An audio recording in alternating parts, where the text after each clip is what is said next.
Allahumma shalli wa sallim ala nabiyyina Muhammadin wa ala alihi wa sahbihi ajma'in amma ba'd. Allah Ta'ala fi kitabil karim, a'udzu billahi minasyaitonir rajim. Ya ayyuhalladzina amanu taqullaha haqqa tuqatih wa la tamutunna illa wa antum muslimun. Disyukur kita panjatkan kehadirat Allah. Salawat dan salam semoga tercurah berlimpah Nabi kita Muhammad sallallahu alaihi wasallam, keluarga dan para sahabatnya, juga kepada para pengikutnya yang senantiasa insyaallah sama-sama taat patuh kepadanya. Hadirin jamaah Ulti Mushola Al-Jihad Jalan Durian Raya Wisma Asri Bekasi Utara. Alhamdulillah segera dengan izin Allah, kudrat dan benar kembali saya khusus bisa dipertemukan dengan Bapak Ibu sekalian lewat sahib saya Al-Mukarram Al-Muhtaram Haji Jamil Dahlan, sehingga mudah-mudahan pertemuan satu hari ini membawa nuansa suasana kehidupan kita menjadi kehidupan yang senantiasa membawa keberkahan dari Allah Subhanahu wa Ta'ala. Hadirin sekalian, apa ya?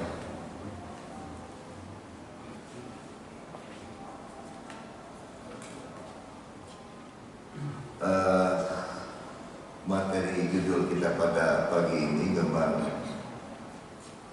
judul yang sederhana sebetulnya, ya, judul yang memang keadaan kita dalam konteks kondisi, ya, zaman kita sekarang ini, zaman yang harus kaum muslimin atau umat Islam mampu membaca peta dan responsif terhadap kondisi situasi, ya. Hari ini kita berusaha untuk menanamkan suatu nilai yang pokok akidah dan punya dikembangkan dengan syariat. Oleh karena disebut wahdatul aqidah was syariah, ya. Wahdatul aqidah was syariah ini diawali dengan pesan sabda Nabi kita Muhammad sallallahu alaihi wasallam, taraktu fikum amrayn ma in tamassaktum bihima lan tadillu abadan. Taraktu fikum amrayn, aku tinggalkan, aku wasiatkan dua perkara. Kalau dua perkara itu konsisten, ya, istiqomah dalam kondisi apapun, tidak pernah goyah, lan tadilu abada, tidak akan pernah sesat. Karena punya pegangan, punya pedoman hidup ini, lan tadilu abada. Nah, yang membuat orang mukmin, orang muslim kokoh kuat itu kitabullah wa sunnati, kitab suci Al-Quran dan sunnahku.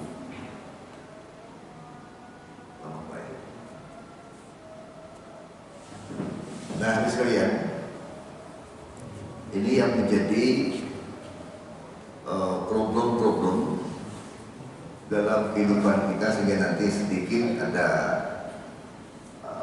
olah sumber kenapa, seperti apa, dan harus bagaimana, ya. Nah, kaum muslimin rahimakumullah,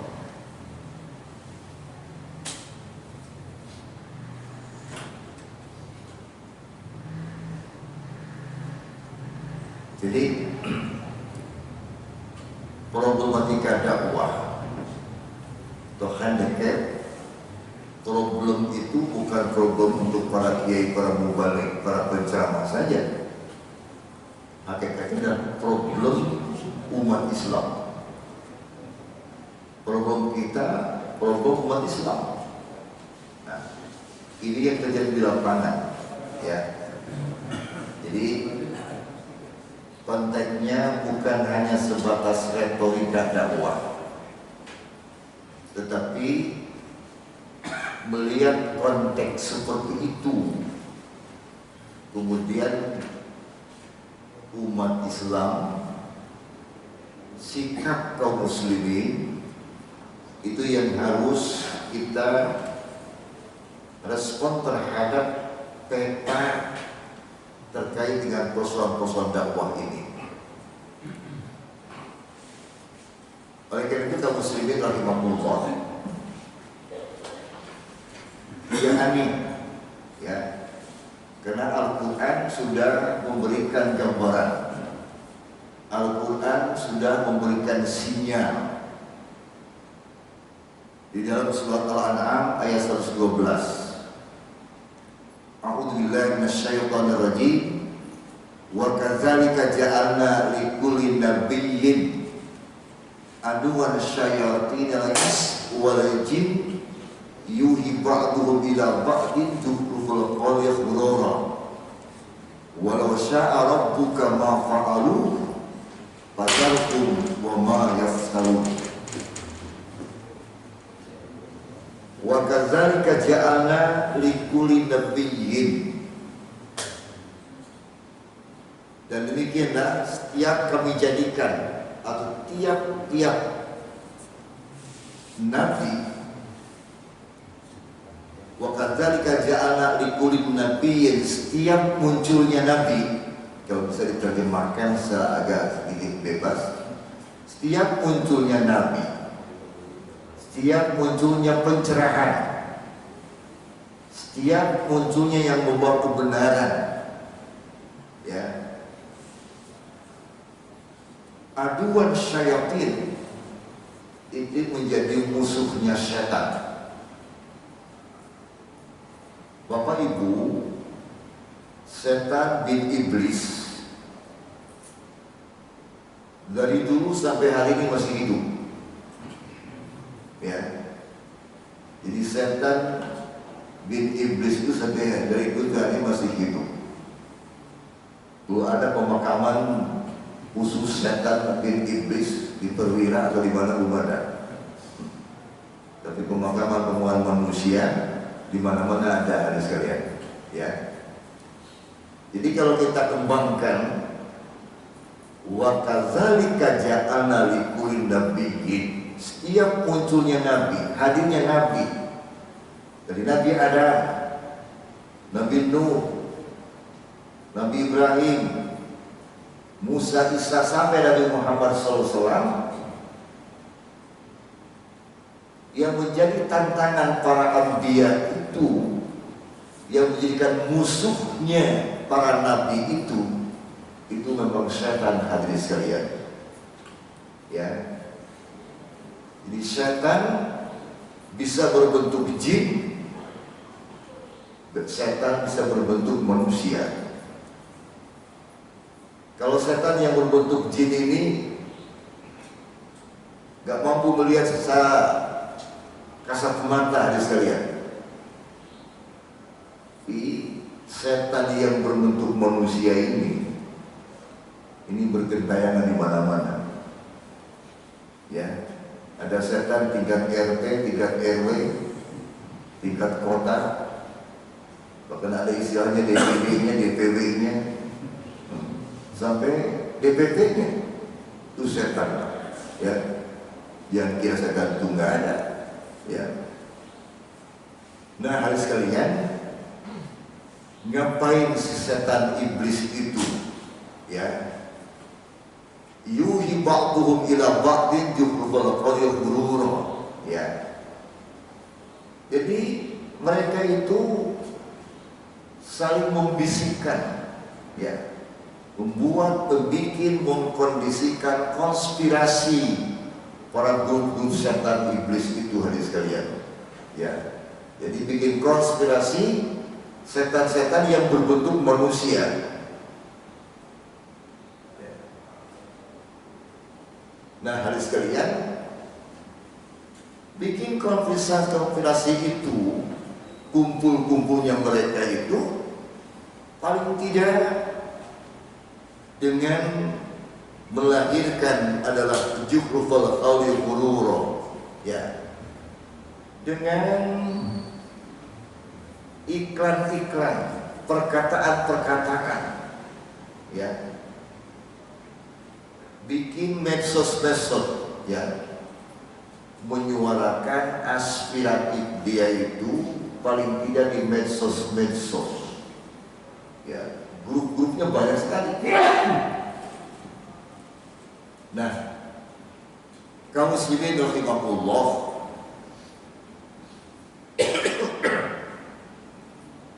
tentunya ini yang harus mampu membaca peta umat Islam, ya. Jadi tidak hanya sekedar Al-Quran itu dimaknakan secara harfiah atau maknawi, dan kita berusaha mencoba untuk lebih menganalisa ayat demi ayat ini, mentafsirkan ayat demi ayat ini, sekaligus kita membaca, menghubungkan dalam konteks kondisi di lingkungan kita. Lingkungan kita, tingkat RT, tingkat RW, ya, tingkat daerah, itu persoalan. Kenapa seperti itu? Karena kita umat Islam diberikan amanah oleh Allah, diberikan tugas oleh Allah, wa ma khalaqtul jinna wal insa illa liya'budun. Tidak aku ciptakan jin dan manusia kecuali beribadah. Nah, ibadah itu dalam bahasa ulama ada ibadah mahdhah, ada ghairu mahdhah. Ada ibadah yang bersifat khusus, ada yang sifatnya umum. Nah, kadang-kadang umat Islam tidak peka terhadap persoalan yang ibadah yang bersifat umum. Kalau ibadah khusus, ya, ke masjid, sholat, puasa Ramadan, ada duit ngeluarin zakat, tentang sedekah, ada duit pergi haji, umroh. Kalau haji ini teman libet sekarang ini. Hari ini Bekasi umurnya 25 tahun. DKI 50 tahun. Kalau bapak sekarang kayak saya, umur saya sekarang 71, umur 50 tahun kayak apa itu? Karena memang sistem perhajian itu bukan semata-mata persoalan endingnya di Saudi Arabia, Mekah Al-Mukarramah itu, tapi persoalan siapa? Itu setan alias iblis lewat Yahudi, lewat Nasrani, bermacam-macam. Coba Bapak tolong simak surat yang kedua Al-Baqarah ayat 120. Ya. Walan tarda ankal yahud walan nasara hatta tattabi'a millatahum. Ya. Walan tarda, kalau dari sisi bahasa pengertian tidak itu lam alif juga tidak, tapi lam nun istilah balaghah mungkin artinya tidak ada kompromi. Jadi kalau bahasa Qur'annya kalau dikembalikan kepada sentra tafsirnya, tidak akan pernah walan tardo ankal yahud, tidak akan pernah ridho yang namanya Yahudi dan Nasrani itu hatta tattabi'a millatahum. Jadi Yahudi dan Nasrani tidak pernah suka, tidak pernah senang, tidak pernah ridho kalau umat Islam itu konsisten, konsekuen, istiqomah. Itu intinya. Kadang-kadang ayat-ayat ini DKM suka ngomong, Pak, jangan munculkan ayat itu, Pak. Kondisi kita kan kondisi kerukunan umat beragama. Begitu boleh. Ini boleh kok nanti ayat minta apa-apa. Itu kadang-kadang Pak suka dipesan dulu saya, Pak. Bapak kan suka ngomong ayat itu. Kalau Pak masjid ini jangan dibacakan ayat itu. Memang kenapa? Ada Pak sama keluar kumpul semua. Jadi tidak akan pernah ridho yang namanya Yahudi, yang namanya Nasrani, kalau umat Islam itu punya sikap, kalau umat Islam itu punya prinsip, kalau umat Islam itu betul-betul istiqomah. Ya. Hatta tattabi'a millatahum. Nah, makna hatta tattabi'a itu sampai mengikuti versi mereka. Yahudi itu dia berani mengatakan, "Hai umat Islam, berhenti sholat, berhenti mengadakan gerakan subuh." Tidak akan berani, Pak. "Hai umat Islam, sudahlah, karena sistem haji begitu lama, ngapain ke sana? Buang-buang duit, buang-buang ongkos." Begitu. Nah, hatta tattabi'a millatahum itu dibikin, dibuat, dikondisikan, diskenariokan itu, biarkan tetap namanya Muslim, Muhsin, Mukhlis, Zubaidah, Fatimah, Aisyah, nggak apa-apa. Yang penting adalah hatinya sudah berubah, pola pemahaman Islamnya itu sudah berbaur. Ya. Jadi pemahaman Islamnya sudah berbaur. Artinya yang penting dimunculkan seperti contoh, Pak. Ya. Kalau Bapak memenuhi undangan di gedung, ya, umumnya, tapi mudah-mudahan zaman ini nggak begitu ya.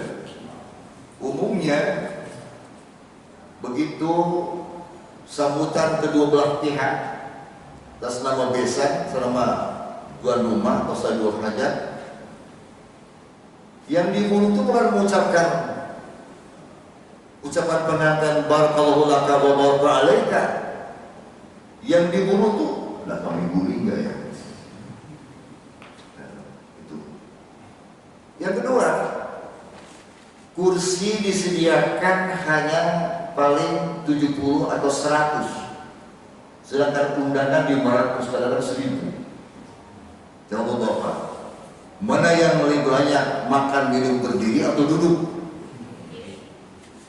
Nah, makan minum berdiri itu sudah pola mereka, gaya hidup orang Barat alias Yahudi Nasrani. Kita akan terasa itu. Makan dengan gayanya itu udah pakai jas, pakai dasi. Tadi habis baca doa gitu ya, berdiri minum pakai tangan kiri lagi kan.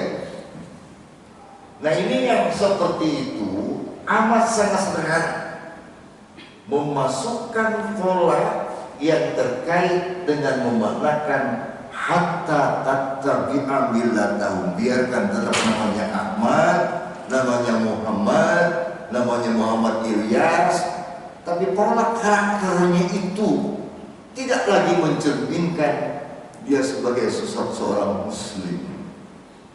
Ya, ini lupa ya, gak terlalu.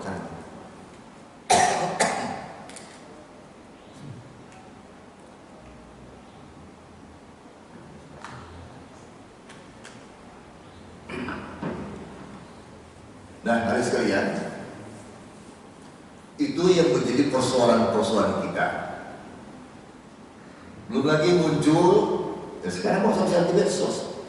Yang menguasai medsos ini hampir 75% adalah bukan Ahmad, bukan Pak Solihin, ya, Tapi mereka hari sekalian, siapa mereka? Karena mereka punya misi. Kalau mereka itu Pak, apalagi lagi kencang-kencang, lagi punya kedinasannya, selalu dijadikan misi. Kalau umat Islam lagi jadi pejabat, nggak sempat. Begitu pensiun ada pemikiran, udah ompong lagi giginya kan, udah nggak sempat. Langkahnya kakinya udah lemah. Nah, lain dengan mereka itu sedangnya lagi dia hebat-hebatnya pangkat, jabatan dan sebagainya, dia betul-betul dengan dalih membawa misi. Ya. Nah, Bapak Ibu sekalian, kembali kepada ayat tadi. Jadi setiap Allah munculkan Nabi Adam, Nabi-Nabi yang lain, ya, Nabi Ibrahim berhadapan dengan Namrus, ya, Nabi Musa berhadapan dengan Fir'aun, Nabi Muhammad berhadapan dengan kelompok Abu Jahal, Abu Lahab, dan Abu yang lain. Nah, di Indonesia juga muncul, masih ada Abu Indonesia, ya, bisa Abu Tauhid, bisa Abu Qasim, bisa Abu Iman. Nah, hadirin sekalian, intinya setiap membawa garis yang membawa kebenaran sudah menjadi masalah, persoalan, problem-problem dalam kehidupan kita yang istilahnya mencoba untuk tidak lagi murni tentang bersalah dakwah Nabi Muhammad SAW. Ya. Dan sekarang aja lewat pendidikan. Sekarang di pendidikan tidak ada lagi pelajaran agama Islam, kecuali di yayasan-yayasan Islam, perguruan Islam, Muhammadiyah, Aisyah, yayasan Islam masih ada pelajaran Pak. Tapi konten pelajaran agama Islam itu sekarang diganti dengan budi pekerti. Budi pekerti perlu mencerminkan akhlakul karimah. Kalau tidak berangkat dari persoalan dinnya itu, ya, nah itu persoalan. Pelajaran agama ditiadakan, diganti dengan namanya adalah pelajaran budi pekerti. Bahwa dulu zaman saya masih di SN, di samping pelajaran agama tetap, budi pekerti diajarkan. Ya. Tapi budi pekerti itu belum tentu akhlakul karimah. Bisa juga budi pekerti ala di Indonesia kan bermacam-macam. Ya, di Jawa, di Sumatera, Kalimantan, itu belum tentu yang mengarah hakikatnya budi yang pekerti itu menjadi akhlakul karimah. Nah, hari sekalian, ini problematika dakwah kita ini, yang pertama adalah problem yang bersifat tadi dari luar, eksternal, ya. Jadi problem dari luar itu seperti apa? Yang tadi, jadi mereka bikin konspirasi itu luar biasa, ya. Kalau di negara lain, di India kan sudah terang-terangan, ya. Umat Islam karena minoritas itu banyak yang dibakar digorok, ya. Tapi Indonesia yang mayoritas tidak seperti itu. Alhamdulillah kaum muslimin, ya. Cuman efek gejala-gejala itu atau riak-riak seperti itu sudah muncul. Nah, teman persoalan-persoalan yang cukup halus, ya. Jadi yang dimaksud dari sekalian bahwa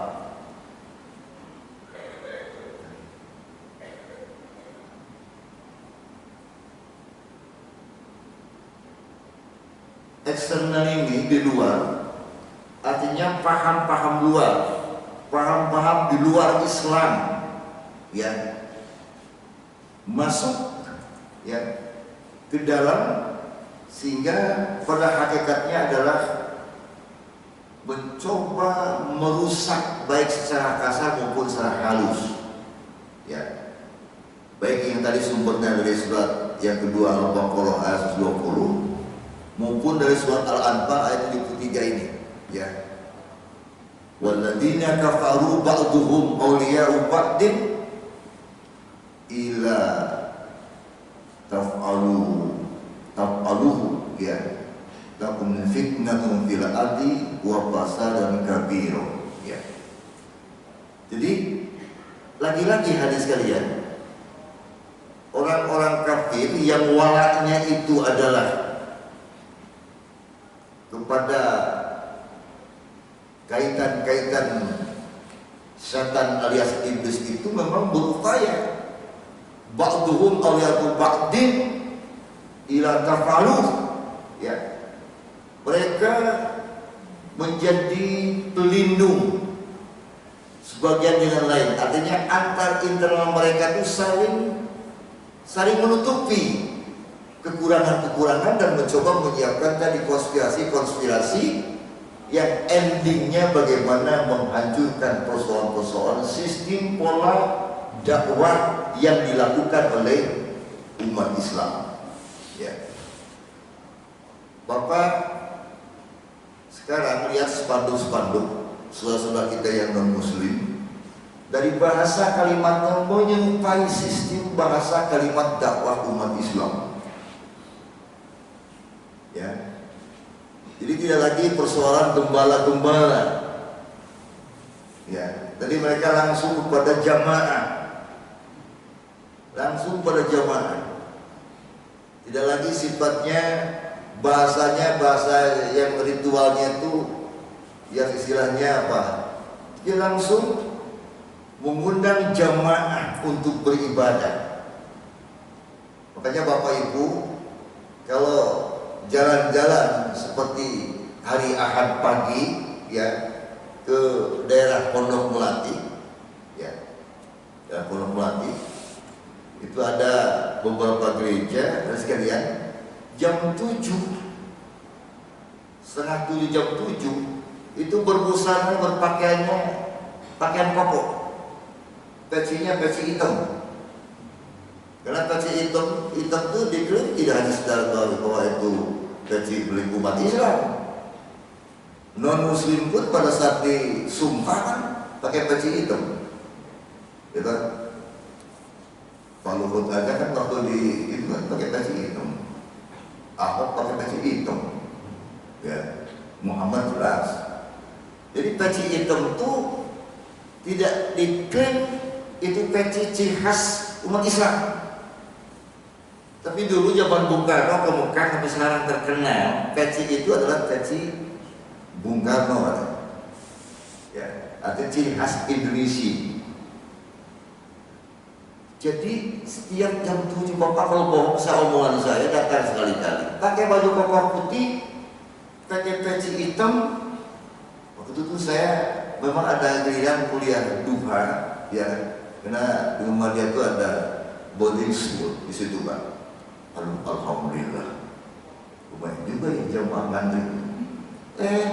Bukan masuk ke boarding school, kita masuk ke gereja. Kok pakai baju itu? Itu Pak. Jadi mereka sampai segitunya mempolakan itu, ya. Nah, termasuk bagian daripada hatta tattabi ambillah tahun. Nah, ini kaum muslimin, ya. Problem dan luar itu yang jelas bahwa orang non muslim berusaha ya tadi membuat konspirasi saling mendukung antar mereka, sehingga pada akhirnya mereka walaupun dianggap adalah minoritas tapi mampu menghadirkan, mengkompromikan tujuan maksudnya yang mungkin sekarang gejala sudah ada, tapi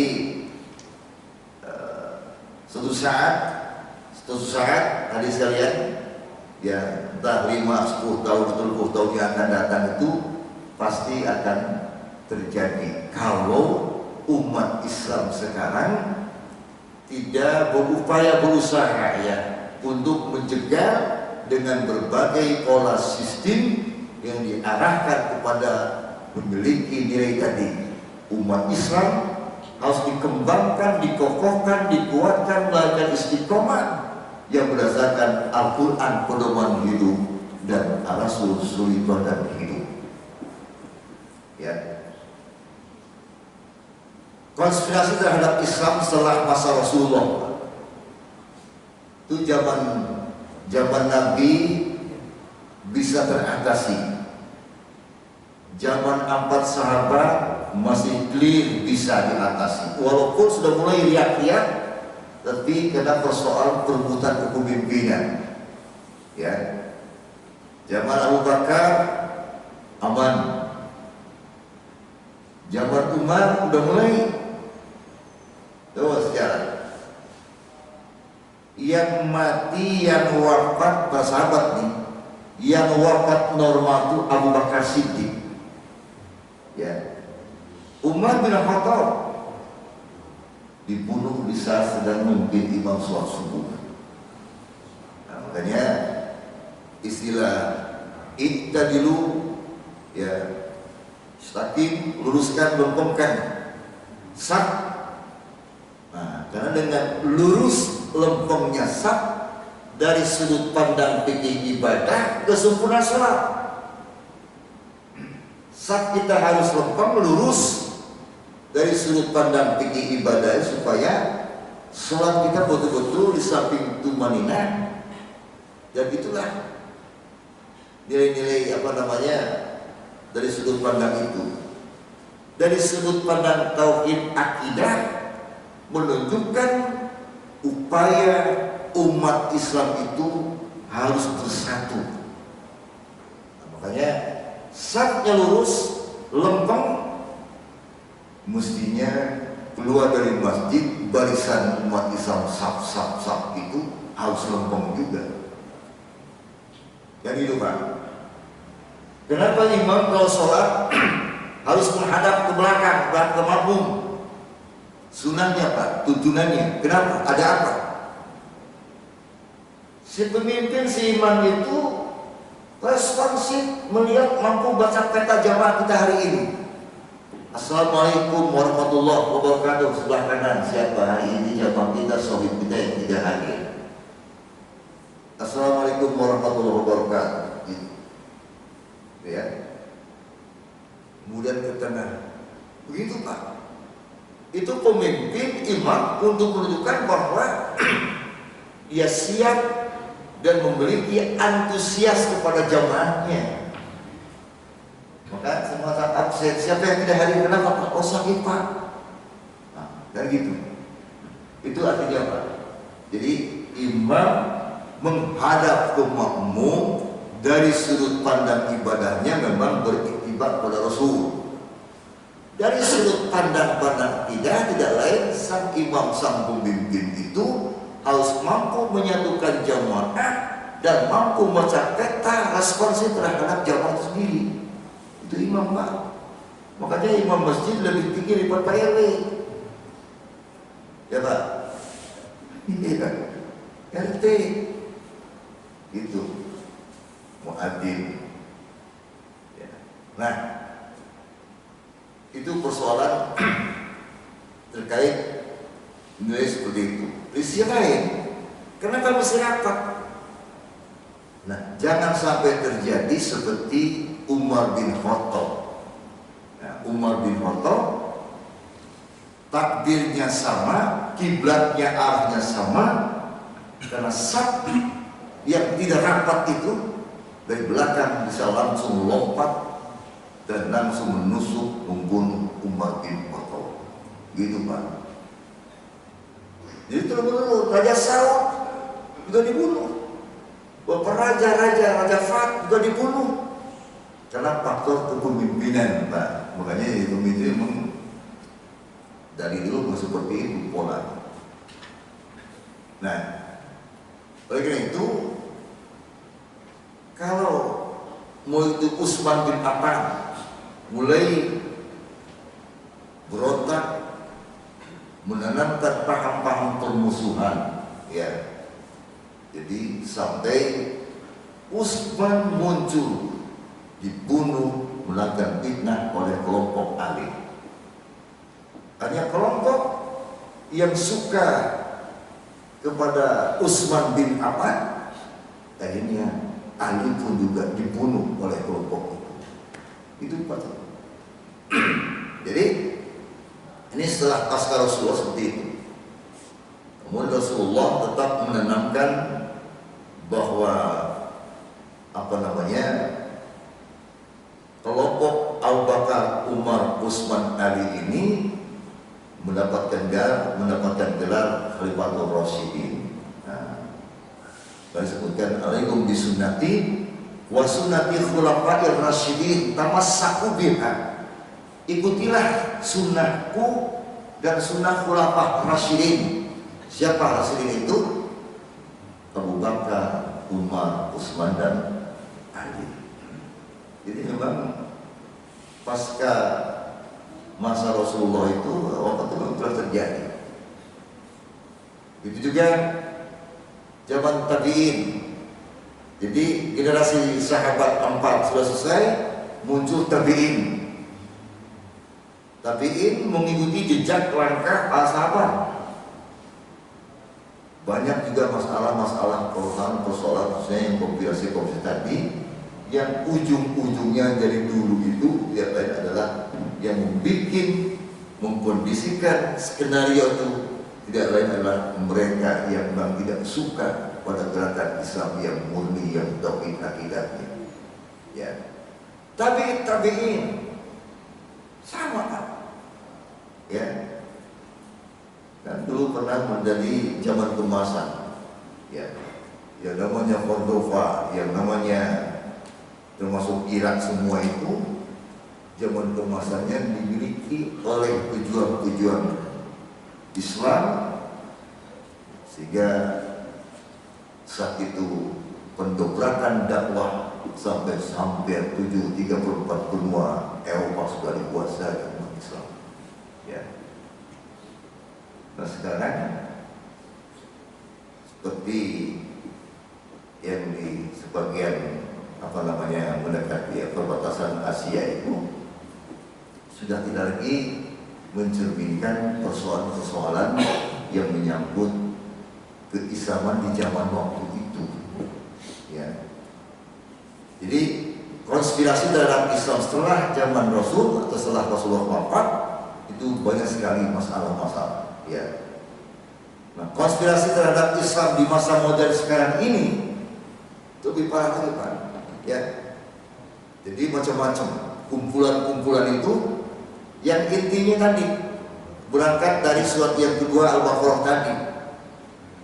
Bagaimana mencoba mereka itu untuk menghentikan gerakan-gerakan Islam. Ya. Di era modern sekarang ini, termasuk konspirasi global sekarang ini yang sekalian, kan sekarang muncul LGBT, muncul Islamofobia. Nah, Islamofobia itu apa, Pak? Itu orang-orang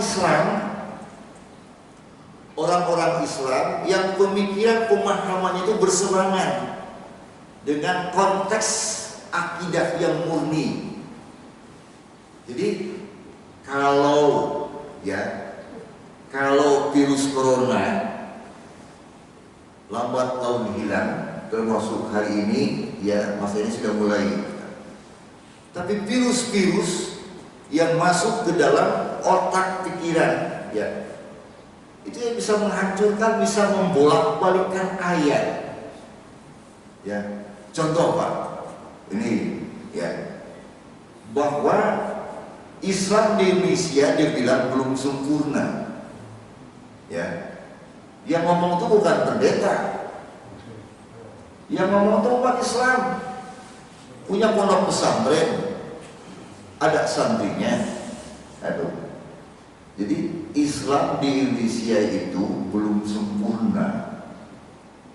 Lah, kan ada ayat al-yauma akmaltu lakum dinakum wa atmamtu alaikum nikmati wa raditu lakumul Islam dinan. Jadi yang menyempurnakan Islam itu bukan keputusan Kementerian Agama. Pada hari ini aku sempurnakan agamamu, wa atmamtu alaikum nikmati, dan aku cukupkan nikmat kepadamu, pada Rasulullah.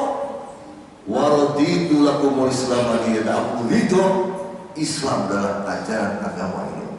Itu Pak. Nah, jadi kalau ini virus masuk, ya. Kemudian banyak juga yang kebablasan, ya, banyak yang kebablasan, seperti ya tahun kemarin itu ada, saya baca di grup gitu ya, dan itu dibenarkan oleh teman-teman Jawa Timur. Kalau mau taraweh, sebelum taraweh mengucapkan, menyanyikan lagu Indonesia Raya di hadapan berdiri, dipimpin oleh seseorang, tapi minta izin pada DKM, Pak sebelum tarawih nyanyikan lagu Indonesia Raya. Itu Pak. Ini udah mulai Islam sontolonya udah muncul itu. Yang namanya tawaf dan sa'i, ya, ini tuntunan Nabi.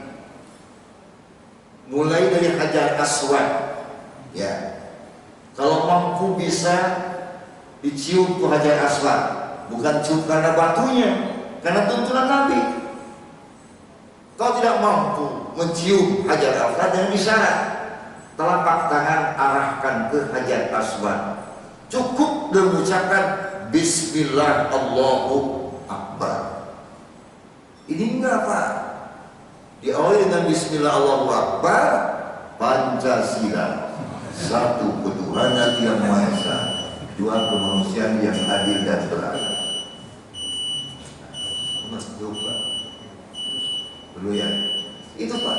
Nah ini yang sekarang ini virus-virus yang masuk ke dalam persoalan yang istilah sekarang Islamofobia itu. Makanya kata Nabi Pak, kata Nabi bukan kata saya, hancurnya Islam itu bukan oleh musuh Islam sendiri, tapi hancurnya Islam, al-Islamu majubul muslim, hancurnya Islam oleh orang Islam itu sendiri. Itu kata Nabi. Itulah yang disebutkan Islamofobia. Hancurnya Islam itu kata Nabi, hati-hati oleh orang Islam itu sendiri. Makanya dalam Quran itu kan ada 3 kelompok. Kelompok yang pertama, kelompok orang beriman, ya, dari awal Baqarah itu. Kelompok yang kedua, kelompok orang kafir. Ayatnya pendek. Innal ladzina kafaru sawa'un 'alaihim ka'adzartahum am lam tunzirhum la yu'minun. Dia orang kafir itu kasih tahu Nabi sallallahu enggak bisa. Tetap dia enggak beriman. Pendek ayatnya. Tapi mulai wa minan nasi may yaqulu amanna billahi wal yawmil akhir wa ma hum bimu'minin, panjang sekali. Itu ayat-ayat munafik. Makanya boleh dibilang bahwa kumpulnya kelompoknya Islamofobia itu adalah kelompok-kelompok munafik. Kelompok munafik itu harus bersumur untuk kamen berdepan Pak. Nah, jadi ikut sholat berjamaah, tapi sholat berjamaahnya itu bukan ikut melaksanakan kewajiban sebagai muslim fardu ain, tapi ada pikiran-pikiran lain bila perlu menciptakan konspirasi di masjid itu, di musola itu. Kan susah bukan orang munafik. Susah Pak. Kalau kafir jelas ibadahnya ke sana. Kalau munafik kan enggak. Ya kan? Ikut panitia pembangunan juga ikut. Gitu. Jadi cerita kemana-mana itu. Makanya itu Pak, yang terkait dalam ayat sendiri. Tanda-tanda orang munafik itu dari mulai ayat cukup panjang. Ya.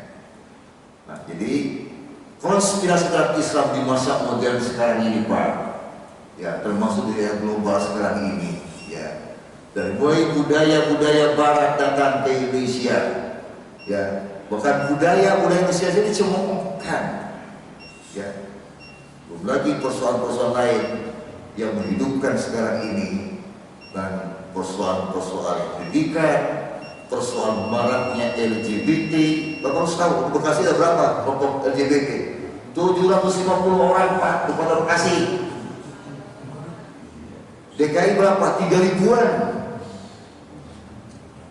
Coba kalau titik ini Kota Bekasi, belum Kabupaten, belum Depok, belum Bogor. Makanya para kelompok LGBT itu datang ke Ketua MPR, DPR itu, rancangan undang-undangnya itu segera disahkan, segera dikelirkan.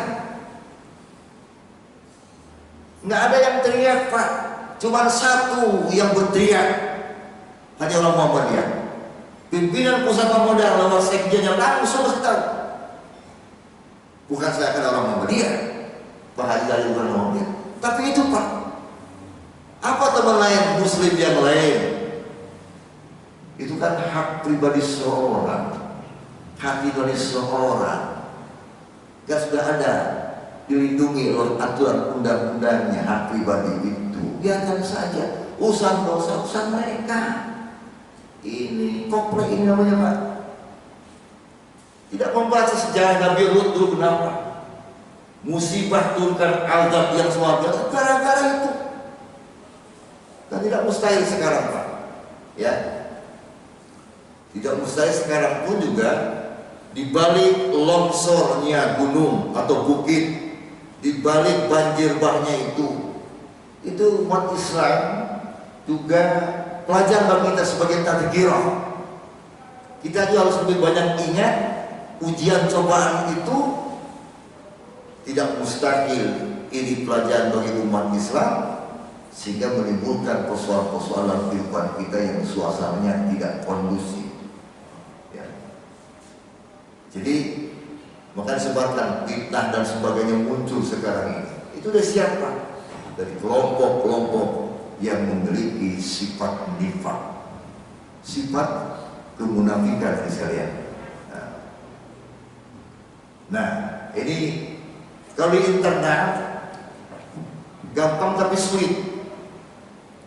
Di internal kita nih, internal sama Muslim, Pak, ya tadi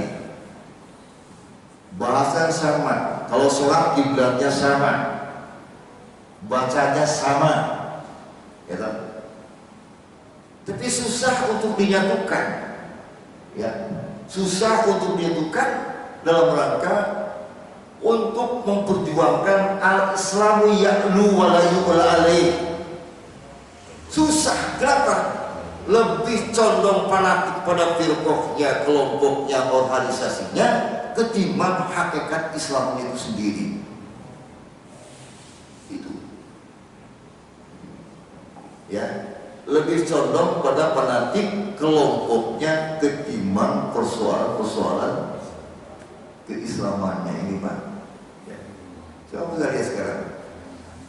Kalau kelompoknya, pemimpinnya dihina, bila perlu bikin spanduk putih, kemudian siap keluarkan darah, dituliskan dalam spanduk itu, gitu. Tapi kalau umat Islam juga dihina oleh orang lain yang tidak suka dengan Islam, hanya beberapa umat Islam yang respon, bahkan siap untuk mengadili atau menggugat. Itu banyak. Ini yang terjadi seperti itu sekarang, ya. Jadi yang demo-demo yang terkait dengan persoalan-persoalan bagaimana Islam jangan sampai dihina, nah, kan macam-macam sekarang. Penghinaan Islam itu rupa-rupa sekarang ini. Itu bisa baik. Nah, ini sekarang yang kencang itu adalah soal LGBT, soal Islamophobia, itu yang menjadi pokok puncak persoalan problem dalam kehidupan kita sekarang ini. Ya, makanya inginnya ukhuwah Islamiyah. Ya, kalau sudah ukhuwah Islamiyah artinya umat Islam bersatu. Apapun dari syariat, tidak punya kepentingan lain, asal hati nuraninya, syahadatainnya betul-betul istiqomah. Saya kira itulah yang harus kita upayakan buat kita sekarang. Bapak sekarang melihat partai-partai Islam atau partai atau umat Islam yang punya partai, ya, pada saat dihadapkan pada pemimpin, mencari pemimpin, umat Islam kebingungan, ya. Coba masyarakat, sebentar lagi kita akan pilgub, akan pilpres. Mana masanya umat Islam? Ya, itu karena memang dibikin, dikondisikan apa istilahnya, bagi yang punya partai itu 20% besoknya. Kalau yang tidak punya partai, sebutlah Anies Baswedan, tidak punya partai Pak. Mau dibeli besi apa? Partainya apa? Itu persoalan. Ya. Ya, jadi lebih jauh persoalan itu. Nah, ini yang menjadi persoalan-persoalan dalam kita ini. Nah, sehingga disebutkan akhirnya terjadi perpecahan antar gerakan. Yang itu kan, coba Pak, yang ributkan antar semua Muslim. Ya, Bapak pernah nggak membaca, mendengar, menyimak ribut antar sama Kristen, ribut antar Katolik? Tahu-tahu juga ada perubahan gereja, perebutan gereja. Umat Islam segitunya. Dari mulai Syria, Irak, Iran. Tahulah kalau Irak, Iran itu sumbernya terkait dengan memang simbolnya Syiah, iman jelas Syiah, ya, gitu. Ini di internal kita semua Muslim. Jadi adanya perpecahan antar gerakan Islam, syukur alhamdulillah sekarang di Indonesia tidak lagi persoalan misalkan persoalan furu'iyah, udah ada dikit lah, ya, udah lumayan gitu ya. Tidak seperti zaman dulu, zaman saya masih kecil ramai gitu kalau masuk masjid ini, ya, tidak kunut berontak, tahlil berontak, itu. Jadi itu banyak. Sekarang udah melihat, udah mendingan sekarang, ada adem gitu ya, ada adem dan gitu ya. Makanya ada istilah tahlil itu hukumnya wajib, betul nggak Pak? Yang menjadi majadul ikhtilaf itu tahlilan, itu beda. Tahlil itu wajib Pak, ya. Bapak habis sholat kan bahasa tahlil, la ilaha illallah la syarikalah lahul mulku wa lahul hamdu, itu afdalu dzikri fa'lam annahu la ilaha illallah. Tetapi tahlilan ini yang masih persoalan yang masuk dalam kategori majadul ikhtilaf, dan itu bukan prinsip. Itu terjadi perbedaan baik dari sudut pandang balaghah atau bahasa maupun dari sudut pandang nilai matan hadisnya itu seperti apa. Tuh, ya. Yasin, siapa yang larang baca Yasin? Tapi kalau yang mengkondisikan Yasinan setiap malam Jumat itu persoalan baru. Nah, itu antara lain Pak ya. Nah, karena itu ini pernah terjadi adanya perpecahan antar gerakan Islam ini diawali dulu zaman kolonial Belanda. Kalau Belanda punya misi dalam rangka menghancurkan umat Islam. Muncullah Vandervaas pokoknya ya, disekolahkan, di sekolah bahkan nyantri ayat hadis semua di sini Pak. Tapi karena dia punya misi, ya, itu munculnya faksi-faksi dalam satu jamaah dan hilangnya teladan baik dari para pemimpin gerakan dakwah. Ini kan pemimpin ini menyoroti, mengklaim pemimpinnya, kelompoknya, harusnya yang paling hebat. Ya ini muncul, disambut lagi, pemimpin itu tuh ketinggalan zaman, ini yang paling benar, yang paling hebat, yang aktual. Itu.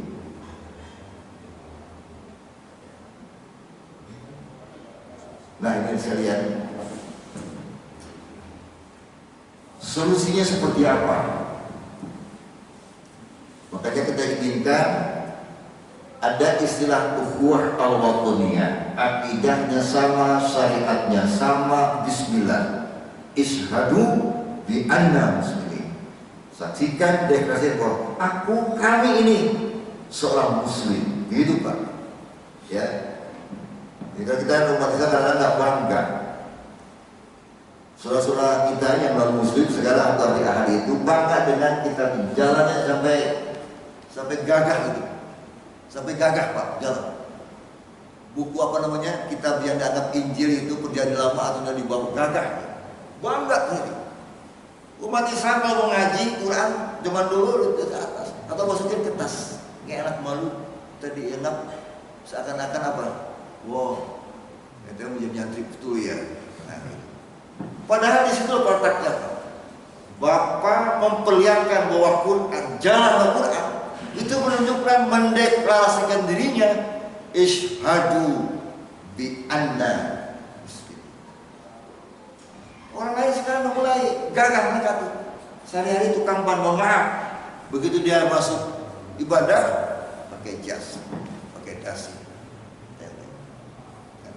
Umat Islam Al-Quran gak mau maaf Pak, mudah-mudahan. Ini umat Islam Pak, ya. Oleh karena itu, ini usulan. Makanya solusinya memperkokoh hubungan hati dengan Allah Subhanahu wa Ta'ala. Hati dulu. Memang berangkatnya dari hati Pak. Hati, kata Imam Ghazali, bukan Pak Sekolah Ghazali. Kata Imam Ghazali, sentralnya manusia itu di hati.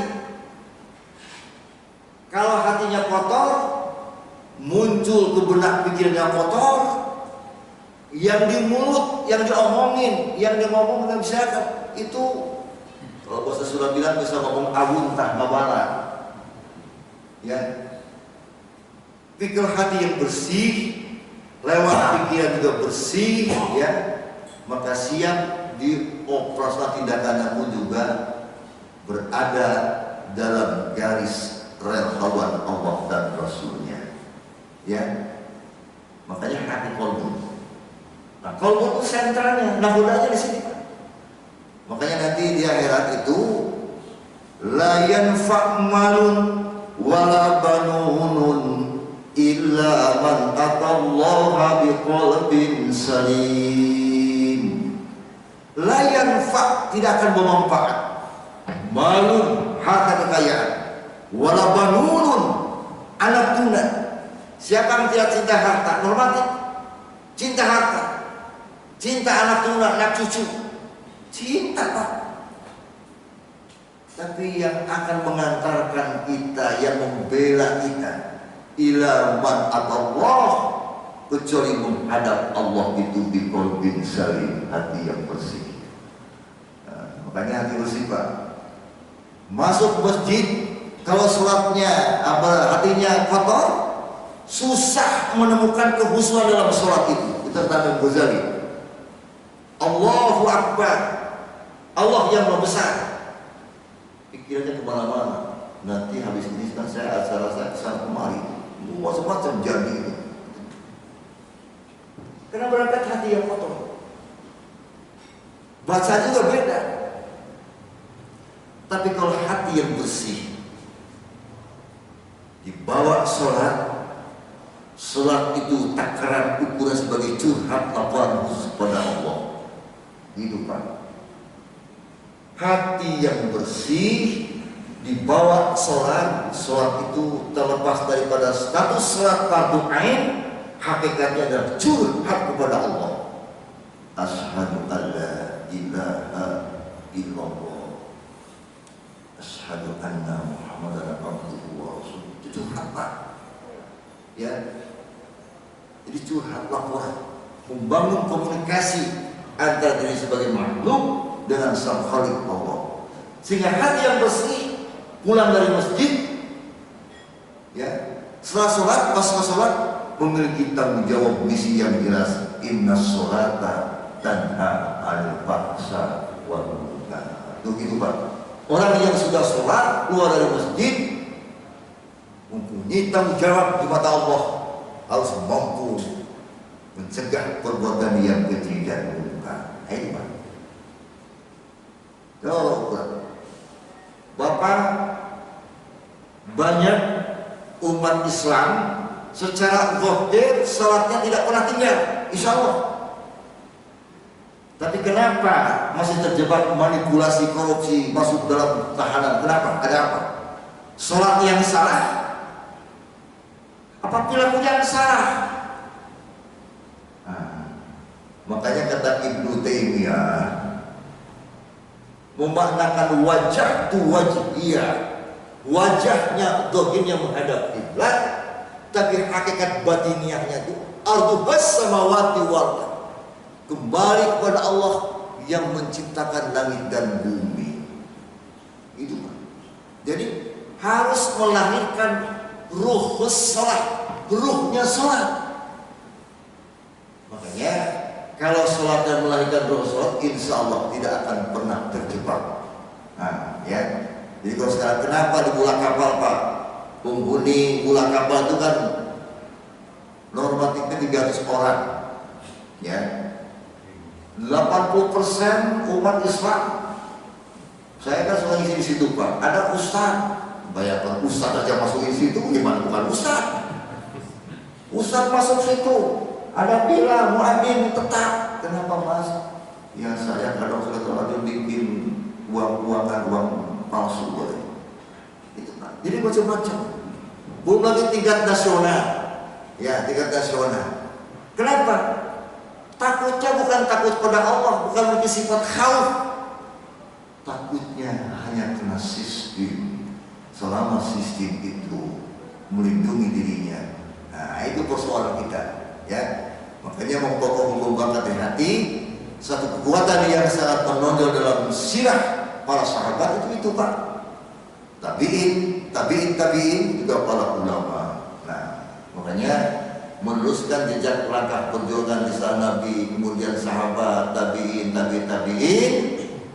muncul al ulama warasatul anbiya. Jadi hakikatnya ulama meneruskan jejak langkah itu. Ain Pak, kalau masalah ain. Kalau ulama, ain alim, orang yang berilmu. Tapi kalau pakai alif, ulama, gantilah namanya ular. Makanya banyak sosok juga ular, kotaknya kayak ular. Jadi kalau pakai ain, ulama, orang alim, orang berilmu, orang memiliki akhlak yang tinggi. Itu. Tapi kalau bahasa susah nih, kalau pakai alif, ulama, ini ular. Jangan-jangan banyak yang dohirnya seperti itu, tapi hal ini adalah seperti ular. Nah, kenapa? Kata Nabi, sayyaqiz zaman ala ummati, akan datang atas itu zaman yang kau Islam ila rismu, Islam itu banyak seperti buih. Yang kedua kata Nabi, yusbihu rajulin mu'minan wa yamshi kafir. Pagi hari dia beriman, sore hari dia sudah kafir. Sore hari dia beriman, pagi hari kafir. Bulan balik iman kafir iman. Apa kata Nabi? Bi aradin dunia, terjebak terkecoh pada urusan dunia. Kalau urusan dunia, iya, bukan gitu. BPJS itu haram. Sekarang halal kan? Jadi sekarang berubah. Ini bolak-balik kata Nabi, yusbihu rajulin mu'minan wa yamshi kafir. Jangan kaget. Zaman masa yang akan datang akan terjadi seperti itu, yang bikin membuat nuansa suasana Islam, khususnya para jamaah harus banyak jadi bingung kepada siapa saya ikut berpemimpin. Kedua, menutup rapat sebab perceraian dalam pertikaian antar gerakan. Jadi kita menutup. Innamal mu'minuna ikhwah. Hakikat sesama mukmin itu saudara. Jadi kalau kita ada sedikit bentrok sama umat Islam harus segera dikelirkan. Akhirnya mengislahkan itu jauh lebih bagus, lebih baik ya. Kemudian teliti dalam pengorganisasian dan memperketat sistem seleksi dan pengrekrutan agar tidak mudah disusupi. Ini Pak, kuasa politis juga itu ya. Jadi kan sekarang ada jamaah kita dan konkret, jamaahnya itu sudah terbiasa dan tahu orangnya. Kalau ada tiba-tiba datang masuk numpang Pak, kan sekarang ada orang, Pak saya tidak perlu dibayar, saya ingin memberikan pencerahan di masjid Bapak, boleh nggak? Nah gitu Pak. Sekali, dua kali, tiga kali, biasa normatif. Berikutnya, nah karena DKM kamu mau duit, berikutnya paham dia dimasukkan dalam itu. Apa yang mau paham? Masuklah paham Syiah, masuklah paham-paham Ahmadiyah, paham-paham lain segala macam. Ini Pak. Makanya DKM, penasehat DKM harus sini teliti di dalam perkumpulan, memperketat seleksi tidak perlu untuk pengrekrutan ya. Kan ada Pak saya ingin bergabung, bagus kan sebetulnya, tapi harus dilihat dari sisi pandangan-pandangan yang lain supaya kita tidak terkecoh oleh itu. Jadi saya kira itu Pak, kesimpulan saya lewat Majlis Taklim kajian rutin setiap Sabtu pagi ini. Yang pertama, murnikan, efektifkan, aplikasikan wahdatul aqidah wasyariah ya. Yang kedua, ciptakan, kondisikan sama muslim bagaimana membawa kekuatan lewat ukhuwah Islamiyah. Yang terakhir tentunya mari kita perbanyak silaturahim, tapi melahirkan, membuahkan silaturahim itu fakku anhu wastaghfirullah, mampu membuahkan saling memaafkan dan sama-sama beristighfar kepada Allah Subhanahu wa taala. Demikian kurang lebih yang baik Allah Subhanahu wa taala. Kalau ada yang salah, mudah-mudahan Allah memaafkan saya, memaafkan kita semua. Nasrullah Allahul Karim.